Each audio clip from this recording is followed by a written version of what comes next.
Hey there, have you got a minute? Let's educate, inspire and empower your photography one 60-second photo tip at a time. Still missing focus when you recompose a shot?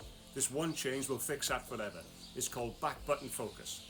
Instead of using a shutter to focus, you move that job to a button on the back of the camera. You use your thumb to focus once, then shoot as many frames as you want without losing focus. It's faster, more accurate and perfect for portraits, street or wildlife. This works on DSLRs and most mirrorless cameras, but if you are using a DSLR, you'll see the biggest improvement right away. No more refocusing every time, just point, compose and shoot. On most cameras you'll head to the custom controls menu and assign AF on to the rear button, then disable focusing from the shutter, and that's it. Honestly, once you try it, you'll never go back.